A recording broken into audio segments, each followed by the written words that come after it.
Hello and welcome. তোমাদের যে 2014 এবং 17 যে প্রাইমারি নিয়োগের যে প্যানেল বেরিয়েছিল তার উপরে কিন্তু বেশ কিছুজন প্রার্থী কিন্তু কেস করেছিল এবং সেই নিয়ে একটা বিস্তারিত আপডেট ছিল। সেই আপডেটটা কি একটু দেখে নাও। দেখো, তোমাদের প্রাথমিকের 2022 সালের মানে 14-17 নিয়োগ প্রক্রিয়ার ওপর স্থগিতাদেশ তুলে নিয়েছিল সুপ্রিম কোর্ট।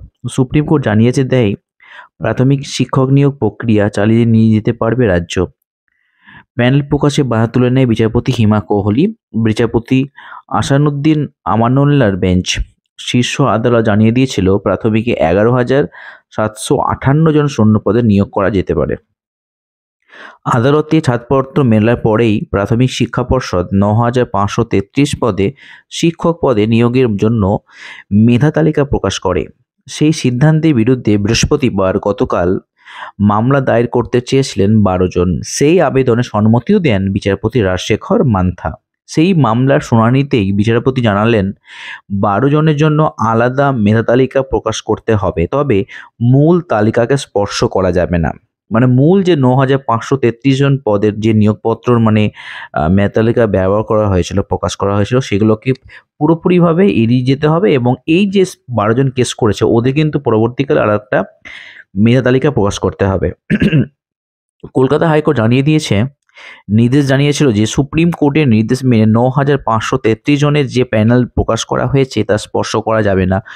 ওই মেধা তালিকায় যারা চাকরি পাবেন তাদের সঙ্গে আলাদা এই মেধা তালিকা তুলনা করতে হবে। যদি দেখা যায় এই 12 জন ওই প্যানেলের অন্তর্ভুক্ত প্রার্থীদের থেকে বেশি নম্বর পেয়েছে, তাহলে এদের জন্য আলাদা প্যানেল তৈরি করতে হবে। তবে ওই 12 জনের বিএড এবং ডিএলএড 2 ডিগ্রি আছে। 9,533 জনের প্যানেলের সঙ্গে এই 12 জনের প্যানেলের শুধু তুলনা করতে হবে বলে জানিয়েছে বিচারপতি মান্থা।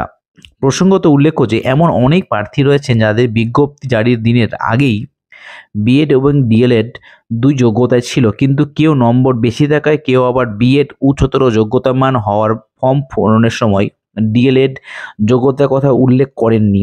এই রকম চাকরি প্রার্থীরা বিচারপতি রাজশেখর মান্থার এজলাসে মামলা করে জানিয়েছেন, বিজ্ঞপ্তি জারির সময় বিষয়টি জানা থাকলে তাদের নামও প্যানেলে থাকতো। শুক্রবার এই মামলার শুনানি ছিল। তাহলে আজকের মতো এইটুকুই। তাই তোমরা নতুন যারা রয়েছে অবশ্যই তোমাদের রিকোয়েস্ট করবো যে তোমরা এডুকেশন সাবস্ক্রাইব করে নিও, তাহলে পরবর্তী গুরুত্বপূর্ণ ভিডিওগুলি বা আপডেট পেতে তোমাদের খুব সুবিধা হবে।